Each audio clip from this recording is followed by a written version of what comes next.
सभी आज हम सितंबर 2015 ईवीएस का क्वेश्चन पेपर सॉल्व करेंगे। ठीक बात है। इसके पहले हमने 3 सेट लगा रखा है ईवीएस का। पहला सेट हमने लगाया था अगस्त 2023 का, जो हुआ था अभी आपका एग्ज़ाम रिसेंट ऑफलाइन हुआ था। उसके बाद हमने जुलाई का 2019 का सेट लगाया और दिसंबर 2019 का सेट लगाया। 3 सेट हमने लगा रखे हैं। अगर आपने वो नहीं देखा पहले देखिएगा। आज हम लगाएंगे अपना चौथा सेट सितंबर 2015 का। ये एग्ज़ाम भी आपका ऑफलाइन ही हुआ था और जनवरी 2024 में जो आपका एग्ज़ाम होगा वो भी ऑफलाइन ही होगा। ठीक है। तो सीटेट में आपके 150 मार्क्स टोटल इतने मार्क्स के आते हैं। इसमें से 30 नंबर का आपका क्या आता है, ईवीएस आता है। ठीक, तो ईवीएस का हम सेट पूरा सॉल्व करेंगे।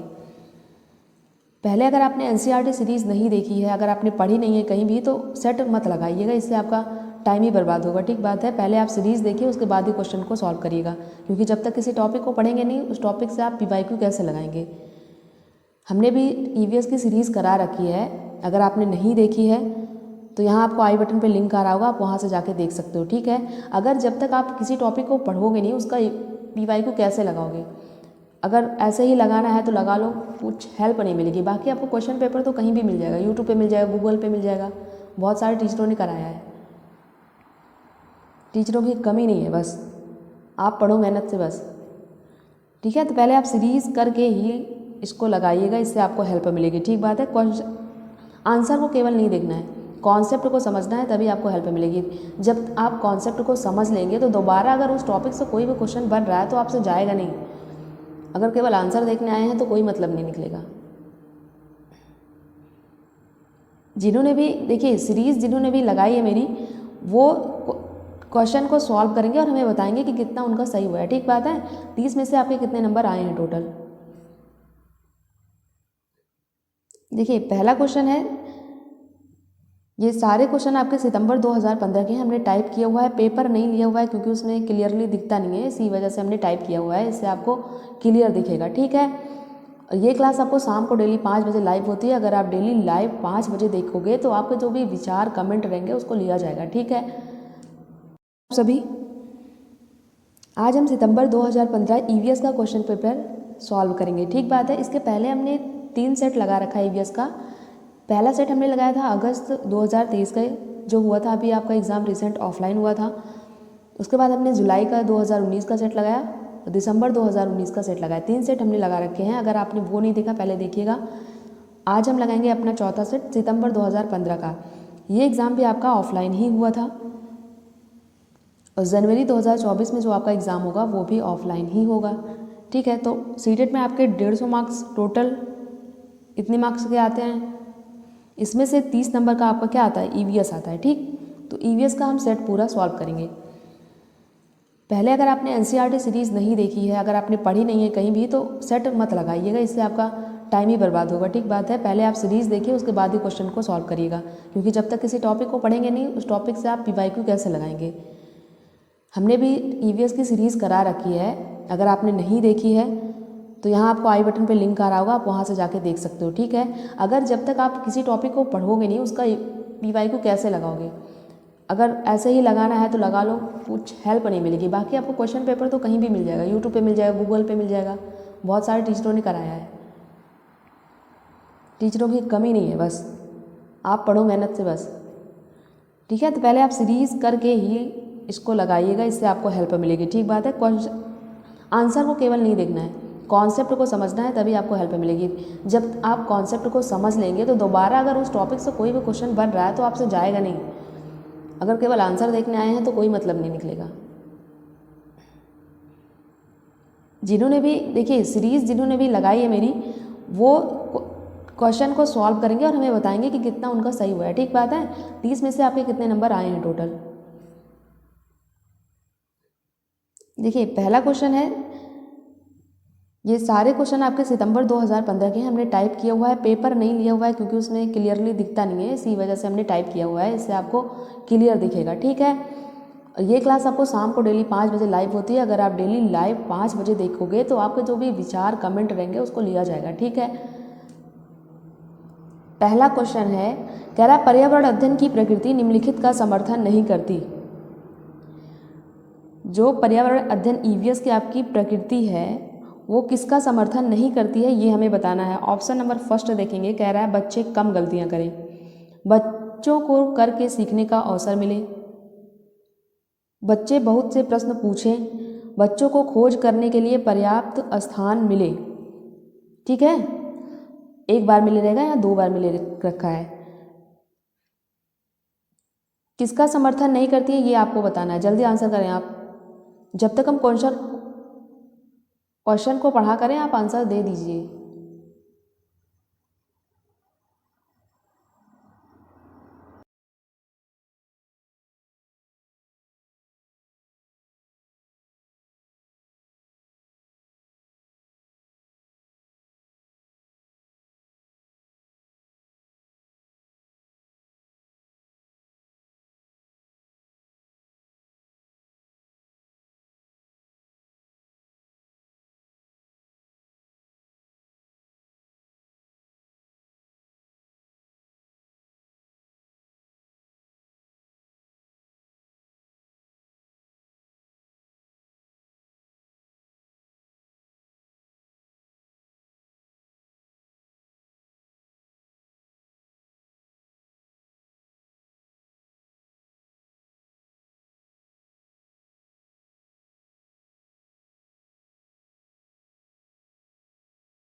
क्वेश्चन नंबर 13 देखेंगे।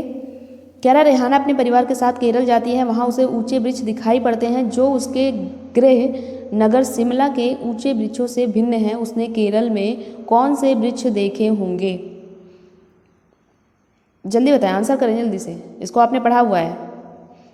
नारियल, सेब, लीची, चीड़। ऊंचे वृक्ष से भी आप आंसर तक जा सकते हो। ऊंचे वृक्ष किसके हैं इसमें से? नारियल ही आपका राइट आंसर होगा, ठीक है। वहाँ उसने नारियल के पेड़ देखे होंगे, ठीक है। केरल में नारियल के पेड़ होते हैं, आपने पढ़ा है, तो नारियल होगा। केरल में नारियल आपका पाया भी जाता है ना। क्वेश्चन नंबर 14 कह रहा बच्चों के द्वारा सब्जी बाजार से इकट्ठा की गई निम्नलिखित सामग्री में से उन्हें पहचानिए जिनके भीतर बीज होते हैं। आपको पहचानना है किनके भीतर बीज होते हैं। इसमें से आलू, टमाटर, नाशपाती, चीकू, भिंडी, करेला, प्याज, खीरा। ये तो आपको पता ही होगा किसके बीच में बीज होता है। देखिए, टमाटर में भी बीज होता है, नाशपाती में भी बीज होता है, चीकू में भी बीज होता है आपका, भिंडी में भी बीज होता है, करेला में भी बीज होता है, आलू में बीज नहीं होता, प्याज में भी बीज नहीं होता, खीरा में भी बीज होता है। हमें बताना है किसके भीतर बीज होते हैं। दो में नहीं होते आपके, आलू में नहीं होते बीज और प्याज में नहीं होते, बाकी सब में होते हैं। किस में बीज होता है ये हमें बताना है। पहला कह रहा है टमाटर, नाशपाती और चीकू। इसमें सारे ऑप्शंस आपके नहीं आ रहे हैं, इसलिए पहला नहीं होगा। टमाटर, नाशपाती, चीकू, भिंडी, करेला, खीरा, बिल्कुल दूसरा ऑप्शन सी आपका यहाँ राइट आंसर होगा, बी ऑप्शन। सी इसलिए नहीं होगा क्योंकि इसमें प्याज है, प्याज में बीज नहीं होता है। हमसे पूछा था किसके भीतर बीज होता है। नाशपाती और चीकू इसमें सारे नहीं है, बी वाला ऑप्शन आपका राइट आंसर होगा। क्वेश्चन नंबर 15 देखेंगे। कह रहा है नीता आंध्र प्रदेश जाती है और 2 साड़ियाँ खरीदती है जो खास तौर पर वहीं बनाई जाती है, वह क्या कहलाती हैं? नीता आंध्र प्रदेश की क्या साड़ियाँ फेमस है? कौन कौन सी साड़ियाँ आपने पढ़ी थी? जल्दी बताएंगे। ये सारा तो क्वेश्चन आपने पढ़ा हुआ है ना, आंसर जल्दी करो, जो पढ़ा हुआ है उसको तो करो। आंध्र प्रदेश की साड़ियाँ फेमस हैं, कौन कौन सी साड़ियाँ हैं वहाँ पे? पोचमपल्ली और कलमकारी, पोचमपल्ली और कांजीवरम, कलमकारी और चंदेरी, कलमकारी और कंथा। पहला आंसर होगा इसका पोचमपल्ली और कलमकारी, ठीक है। आंध्र प्रदेश की 2 साड़ियाँ फेमस हैं, ये हमने आपको बताया हुआ है सीरीज में, फिगर लगा के बताया हुआ है पोचमपल्ली की साड़ियाँ। क्वेश्चन नंबर 16 देखिए। कह रहा है निम्नलिखित में से कौन सी बीमारी रुके या इकट्ठे हुए पानी से हो सकती है? जल्दी आंसर करो। निम्नलिखित में से कौन सी बीमारी रुके या इकट्ठे हुए पानी से हो सकती है? मलेरिया, पोलियो, निमोनिया, चेचक।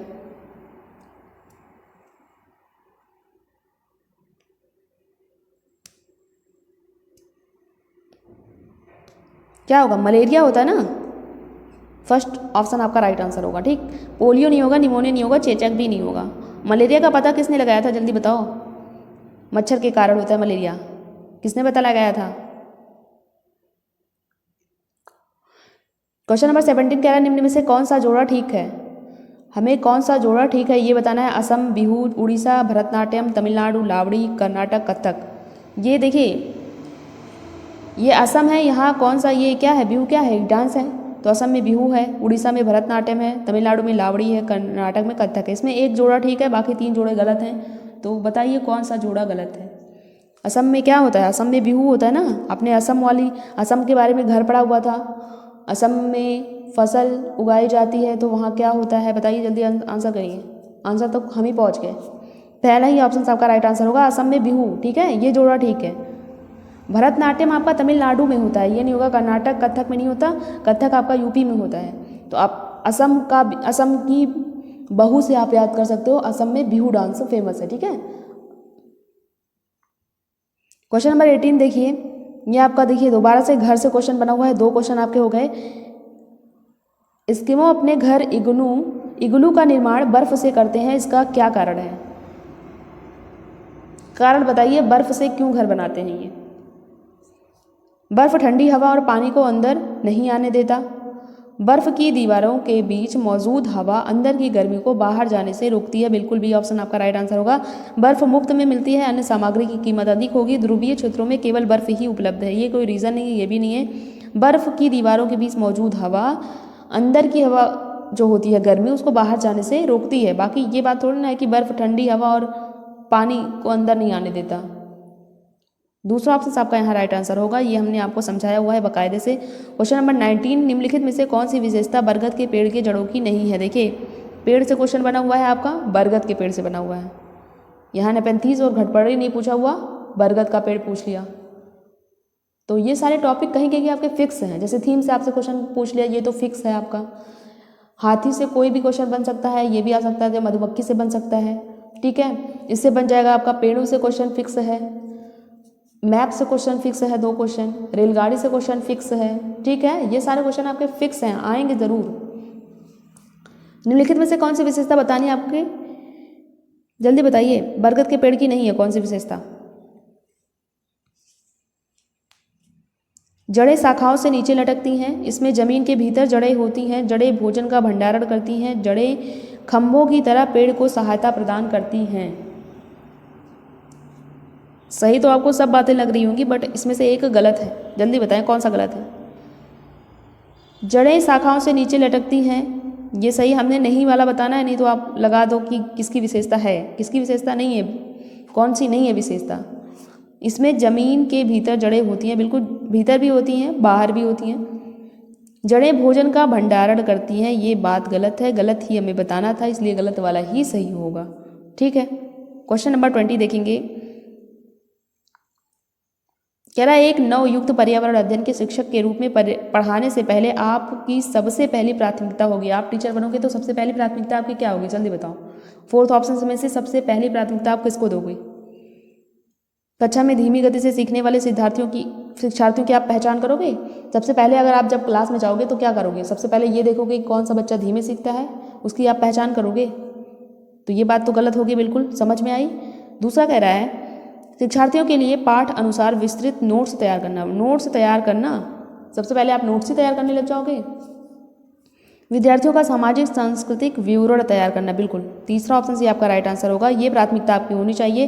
पहले पाठ योजना तैयार करना, ये भी नहीं होनी चाहिए। सबसे पहले हमें ये पता होना चाहिए ना कि बच्चे का सामाजिक सांस्कृतिक विवरण क्या है, उसी के अकॉर्डिंग उसको बताएंगे ना।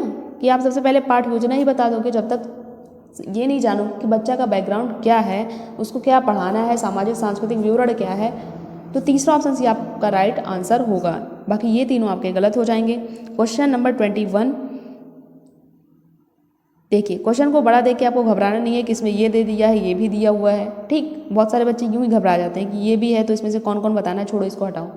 ये तो और ईजी होता है, आपको 2 भी आ रहा है तो एलिमिनेट करके आंसर तक जा सकते हो। एक आपको गलत अगर पता चल गया तो, जैसे आपका सपोज दैट बी गलत है तो आप इसमें देख लो बी जिसमें है उसको हटा दो तो केवल सी आपका राइट आंसर हो जाएगा। इसमें है नहीं ऐसा, हम ट्रिक बता रहे हैं आपको। इसको पढ़ेंगे तभी तो हम आंसर बताएंगे ना।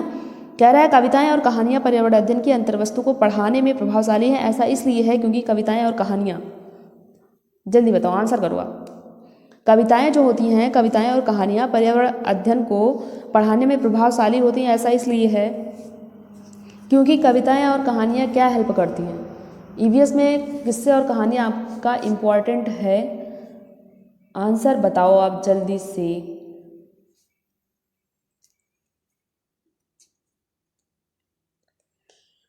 देखिए कह रहा है बच्चों के परिवेश का समृद्ध चित्रण कर सकती हैं, बिल्कुल सही है। ये संदर्भित अधिगम प्रवेश प्रदान करती हैं, ये भी ठीक है। विभिन्न अमूर्त अवधारणाओं की प्रभावशाली तरीके से व्याख्या कर सकती हैं। देखिए अमूर्त अवधारणाओं को, जो चीज़ें अमूर्त हैं, जो चीज़ें दिखाई नहीं देती हैं, अवधारणाओं को प्रभावशाली तरीके से व्याख्या कर सकती हैं, ये ज़रूरी नहीं है। चौथा कह रहा है ये सृजनात्मकता एवं सौंदर्य बोध का पोषण कर सकती हैं, ये भी ठीक बात है। तो पहला, दूसरा और चौथा ए बी डी पहला ऑप्शन आपका यहाँ राइट आंसर होगा, ठीक बात है। तीसरा नहीं होगा क्योंकि यहाँ कह रहा है अमूर्त अवधारणाओं को प्रभावशाली तरीके से व्याख्या कर सकती हैं। आप ऐसे भी आंसर तक जा सकते हो कि तीसरा आपका जो है इसमें गलत होगा। तीसरा जिसमें नहीं होगा वही हमारा राइट आंसर होगा। तो सी तो होगा नहीं आपका, बी भी नहीं है, ए और बी, तो पहला ऑप्शन आपका यहाँ राइट आंसर होगा। क्वेश्चन नंबर 22, कक्षा 5 की शिक्षिका के रूप में आप ईंधन के संरक्षण प्रकरण को पढ़ाने के लिए निम्नलिखित में से किस संसाधन उपयोग को सर्वश्रेष्ठ पाते हैं। आपको ईंधन पढ़ाना है, ईंधन का संरक्षण आपको पढ़ाना है। इस टॉपिक को पढ़ाने के लिए निम्नलिखित में से किस संसाधन का उपयोग आप सर्वश्रेष्ठ पाते हो। संदर्भ पुस्तकें, पोस्टर, समाचार पत्र, पाठ्य पुस्तक। आंसर करो जल्दी से। देखिए समाचार पत्र, पुस्तकों से, पोस्टर से, पाठ्य पुस्तक से बेहतर है आपका समाचार पत्र। ठीक है, इस समाचार पत्र से जो है आप ईंधन के संरक्षण, क्योंकि डेली आप पढ़ते होंगे, उसमें समाचार में आता है डेली, तो इस प्रकरण को पढ़ाने के लिए आप इस संसाधन को सर्वश्रेष्ठ पाते हो इन तीनों के बजाय। ठीक है, संदर्भ पुस्तकें, पोस्टर और पाठ्य पुस्तक के बजाय आपका समाचार पत्र ही राइट आंसर होगा। बाकी समाचार पत्र उतना ठीक नहीं है, बट ऑप्शन ऐसे दिया हुआ था, उसमें से आपका समाचार पत्र ही ठीक है। क्वेश्चन नंबर 23, कक्षा 4 की एक शिक्षिका शिक्षार्थियों से कहती है कि वह अपने कार्यपत्रक, अवलोकन, रिपोर्ट और सत्र में एकीकृत की गई सामग्री को एक फोल्डर में डाल दें। इन फोल्डरों को कहा जा सकता है। आंसर करो जल्दी से। पोर्टफोलियो, दत्त कार्य, परियोजना कार्य, घटना, वृत्तांत, अभिलेख। पोर्टफोलियो आपने पढ़ा हुआ है, जल्दी बताओ आंसर।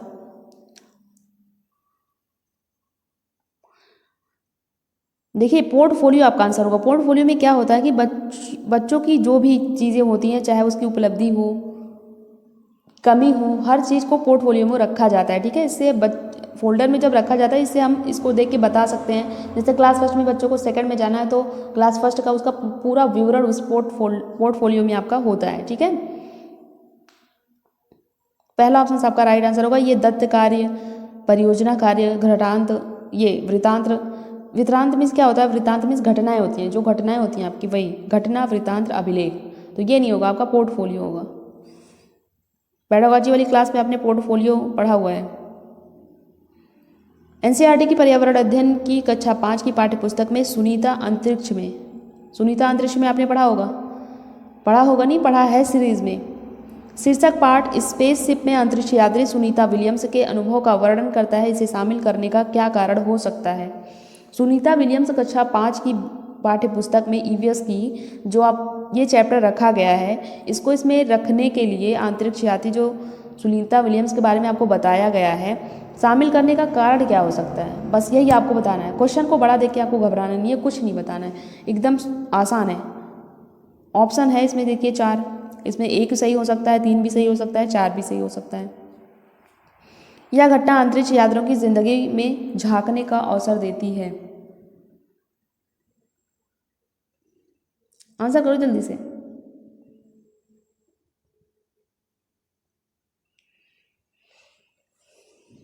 दूसरा कह रहा है यह घटना स्पेसशिप में भौतिक स्थितियों का वर्णन करती है। यह घटना स्त्री पुरुष लिंग रूढ़िवादिता को चुनौती देती है। यह घटना गुरुत्वाकर्षण की अवधारणा को समझने में मदद करती है। तो देखिए चारों बातें ही सही हैं, यहाँ पे कोई गलत नहीं है ना। यहाँ देखिए चारों ऑप्शन दिया हुआ है ABCD, अगर हम लगा देंगे तो हमारा आंसर गलत नहीं होगा। यह घटना अंतरिक्ष यात्रियों की जिंदगी में झांकने का अवसर देती है। ठीक है, हम देखेंगे जेंडर स्टीरियोटाइप हमारा दूर होगा कि अंतरिक्ष यात्री सुनीता विलियम्स गई थी। ठीक है, यह घटना स्पेसशिप में भौतिक स्थितियों का वर्णन करती है ना। यह घटना स्त्री पुरुष लिंग रूढ़िवादिता को चुनौती देती हैं, वही बात है, पहला ही इसमें कह रहा है। यह घटना गुरुत्वाकर्षण की अवधारणा को समझने में भी मदद करती है, क्योंकि वहाँ अंतरिक्ष यात्रा में सुनीता विलियम्स आपकी जाती हैं, तो वहाँ उनको कंघी करने की भी ज़रूरत नहीं पड़ती, क्योंकि वहाँ हवा इतनी जल्दी होती, उनके बाल हमेशा खड़े रहते थे, हमने थ्योरी वाली क्लास में पढ़ा हुआ है। ठीक है, तो चारों बातें ही यहाँ पे सही हैं। क्वेश्चन नंबर 25, 5 क्वेश्चन आपके और बचे हुए हैं। पर्यावरण अध्ययन की एक शिक्षिका निम्नलिखित कारणों से अपनी कक्षा का प्रारंभ कुछ मुख्य प्रश्न पूछते हुए करती है। सबसे कम प्राथमिकता वाला कारण कौन सा है, उसे चुनिए। सबसे कम प्राथमिकता वाला कारण आपको बताना है। शिक्षार्थियों का चिंतन उद्दीप्त किया जा सकता है। प्रश्न विद्यार्थियों में उत्सुकता जगाते हैं। प्रश्न प्रकरण को संदर्भ परक बनाने में मदद करते हैं। शिक्षार्थियों का चिंतन सीमित किया जा सकता है। सबसे कम प्रभावशाली कौन सा है, ये आपको बताना है। क्वेश्चन को पहले आप समझे पूछा क्या गया है। देखिए शिक्षिका जो है वो कह रही है प्रारंभ जो है अपनी कक्षा का प्रारंभ प्रश्न पूछते हुए करती है। आप क्लास में जाओ तो क्लास में जब आप स्टार्ट करो तो पहले आप बच्चों से क्वेश्चनिंग करो। ठीक है, क्वेश्चन पूछो। तो क्वेश्चन पूछते टाइम सबसे कम प्राथमिकता 4th ऑप्शन, इस चारों ऑप्शन में से कौन सा है ये आपको बताना है। तो पहला कह रहा है शिक्षार्थियों का चिंतन उद्दीप्त किया जा सकता है, ये बात तो ठीक है। प्रश्न शिक्षार्थियों में उत्सुकता जगाते हैं, ये भी ठीक है।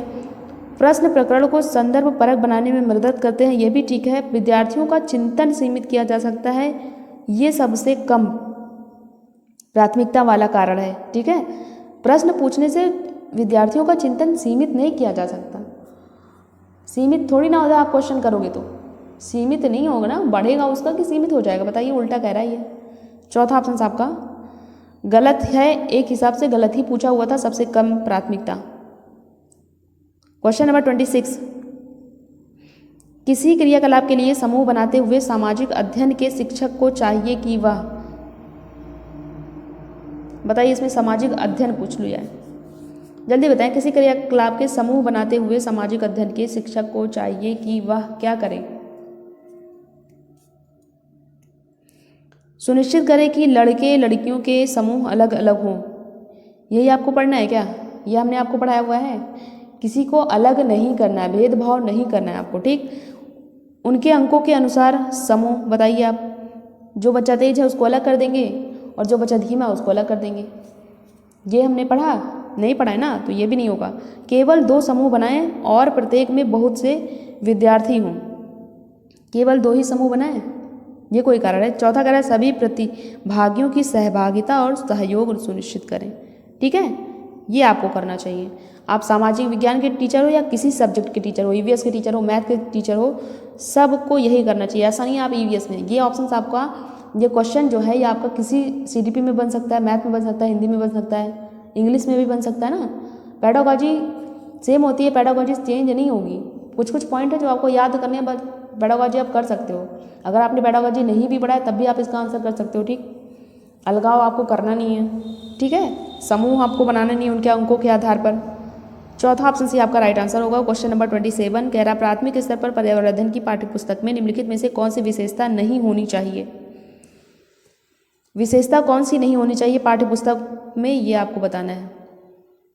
यह विद्यार्थियों की वैविध्यपूर्ण पृष्ठभूमि की जरूरतों को पूरा करती है, या वास्तविक कहानियों और घटनाओं को शामिल करती है, या परिभाषाओं और अमूर्त अवधारणाओं की व्याख्या करने पर ध्यान केंद्रित करती है। परिभाषा वर्ड ध्यान दीजिएगा। चौथा कह रहा है यह प्राकृतिक और सामाजिक सांस्कृतिक परिवेश को एकीकृत तरीके से प्रस्तुत करती है। आंसर करो जल्दी से,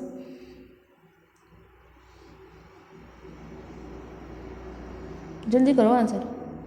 बहुत आसान है, इसमें विशेषता नहीं होनी चाहिए, आपको निगेटिव बताना है। निगेटिव वर्ड इसमें कोई दिख रहा है आपको? हमने अंडरलाइन भी किया हुआ है।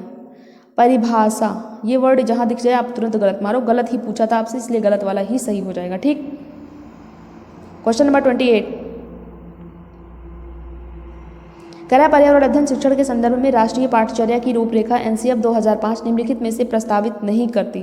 नहीं नहीं नहीं, हर क्वेश्चन में नहीं लगा दिया है। नहीं मीन से आपको गलत बताना है, जल्दी बताइए। बच्चों के अनुभवों और संदर्भों से जोड़ना, हस्तपरक क्रियाकलाप, तकनीकी शब्दावली से परिचित कराना, विषय अनुसार उपागम। आंसर करो जल्दी। किसे प्रस्तावित नहीं करती एनसीएफ 2005? देखिए तकनीकी, टेक्निकल वर्ड हमें यूज नहीं करना पाठ्यचर्या में। पाठ्य पुस्तक में हमें टेक्निकल वर्ड नहीं यूज करने हैं, ऐसे वर्ड यूज करने हैं बच्चों के परिवेश, ठीक है, जो बच्चों के बोलचाल की भाषा यूज कर रही है। ऐसा नहीं आप ऐसा टेक्निकल वर्ड रख लोगे तो बच्चा पढ़ेगा कैसे? अभी तो छोटा है ना, अभी वो तो गूगल भी सर्च नहीं कर सकता फ़ोन लेके, ऐसे पढ़ेगा तो कैसे पढ़ पाएगा, ठीक है। बच्चों की बोलचाल की भाषा में हो, ऐसे नहीं हो जाए ये, ठीक है। बच्चों के अनुभवों से और संदर्भों से जोड़ना, हस्तपरक क्रियाकलाप, हाथों से एक्टिविटी करने वाला हो, ठीक है। विषय के अनुसार उपागम हो। तीसरा नहीं होना चाहिए आपका, पूछा ही था कौन सा नहीं होना चाहिए, तो तीसरा ऑप्शन आपका राइट आंसर होगा। क्वेश्चन नंबर 29 प्राथमिक स्तर के शिक्षार्थियों में मानचित्र बनाने और समझाने के लिए निम्नलिखित में से किन कौशलों के विकास की आवश्यकता है? मानचित्र बनाने और समझाने के लिए किन कौशलों की आवश्यकता है? स्थान के सापेक्ष स्थिति की समझ, स्थानों के सापेक्ष दूरी और दिशाओं की समझ, प्रतीकों और पैमानों की समझ, पैमाने के अनुसार स्पष्ट ड्राइंग बनाना। आंसर करो।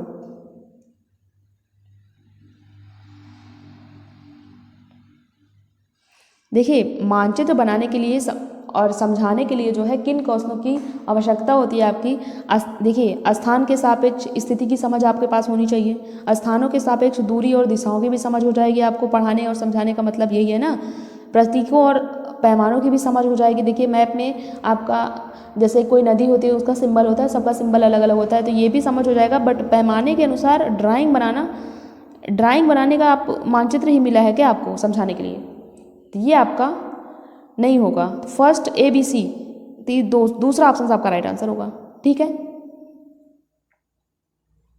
क्वेश्चन नंबर लास्ट हमारा है 30। कह रहा निम्नलिखित कक्षाओं में पर्यावरण अध्ययन पढ़ाने के लिए निम्नलिखित में से कौन सा उद्देश्य संबंधित नहीं है। आज वाले क्वेश्चन में आज का सेट जो था इसमें नहीं वर्ड इतनी बार आया, अगर दोबारा से आप लगाओगे तो आपको समझ में आएगा। कंफ्यूज करने के लिए ये नहीं लगाता है, क्योंकि पढ़ते नहीं है ना। आप ऐसे पढ़ोगे जल्दी से, प्राथमिक कक्षाओं में पर्यावरण अध्ययन पढ़ाने के लिए निम्नलिखित में से कौन सा उद्देश्य है, जल्दी देखोगे, कहोगे ये तो रट कर याद करना, ये होगा नहीं। पर्यावरण खोजने का अवसर, दूसरा ऑप्शन लगाए, टिक मारे, आंसर घर आओ, और 1 नंबर आपका चला गया। इसीलिए नहीं वर्ड लगाया जाता है। ठीक है, कौन सा उद्देश्य नहीं होना चाहिए, इसमें तो तुरंत आंसर एकदम फोकस, रट कर याद करना नहीं होना चाहिए। बस पहला ऑप्शन आपका राइट आंसर हो जाएगा, बस कुछ करना नहीं है इसमें। फिर भी हम समझ लेंगे, ऐसे बताएंगे तो क्या आप कहोगे कि आंसर बता रहे हैं कर ली। देखिए विज्ञान के आधारभूत प्रत्ययों और सिद्धांतों को रट कर याद कर लेना। याद करने पे आपको रट्टा मार फोकस नहीं करना है। ठीक है, तो कौन सा नहीं है, कौन सा पर्यावरण पढ़ाने के लिए उद्देश्य नहीं है, यही हमें बताना था। तो पहला ही आपका नहीं है। फिर भी दूसरा कह रहा है पर्यावरण को खोजने के लिए अवसर प्रदान करना, ये तो उद्देश्य आपका होना चाहिए। अवलोकन, मापन, भविष्य कथन और वर्गीकरण जैसे कौशलों का विकास करना, ये भी होना चाहिए। भौतिक और सामाजिक परिवेश के प्रति संवेदनशीलता विकसित करना, ये भी होना चाहिए। रट कर याद करना नहीं होना चाहिए। तो कौन सा नहीं होना चाहिए, यही हमसे पूछा हुआ था। ठीक है, उम्मीद है आपको ये सेट पूरी तरह से अच्छी तरह से समझ में आया होगा। ठीक है, अगर तो वीडियो थोड़ी सी भी अच्छी लगी हो तो आप लाइक कर दीजिएगा, अपने फ्रेंड्स के साथ शेयर करिएगा। अगर फिर भी आपको कुछ समझ में नहीं आया हो तो आप कमेंट में जाकर अपने विचार बता सकते हो। ठीक है, जो चीज़ें आपको नहीं समझ में आई हो, आप डेली क्लास शाम को 5 बजे देखा करो, क्लास लाइव होती है। जो चीज़ आपको ना समझ में आया करे हमसे पूछा करें, डाउट आपका क्लियर होगा। ठीक बात है, वीडियो थोड़ी सी भी अच्छी लगी हो तो सब्सक्राइब करिएगा ज़रूर, बेल आइकन को ज़रूर प्रेस करिएगा, नेक्स्ट वीडियो का नोटिफिकेशन आप तक पहुँच जाएगा। टेलीग्राम चैनल है, आप इससे जुड़ सकते हो, या टेलीग्राम पे आप SB3011 सर्च मारोगे तो मेरा चैनल आ जाएगा। उससे क्या होगा, टीचिंग से रिलेटेड जो भी न्यूज़ होती है वहाँ पे हम आपको बता देते हैं। ठीक बात है, मिलेंगे हम दूसरी वीडियो में, हम एक सेट और प्रैक्टिस करेंगे। देखिए ज़्यादा मॉक टेस्ट लगाने के बजाय अगर आप प्रीवियस ईयर सेट ही सॉल्व करोगे तो आपके लिए बहुत हो जाएगा। अगर 5 सेट आप 10 बार से सॉल्व करोगे तो वो 20 सेट का आपका काम करेगा। ठीक है, प्रीवियस ईयर जितना हो सके उतना लगाओ, ये कह रहे हैं हम, जितना आपके पास टाइम हो, क्योंकि जनवरी में आपका एग्जाम है।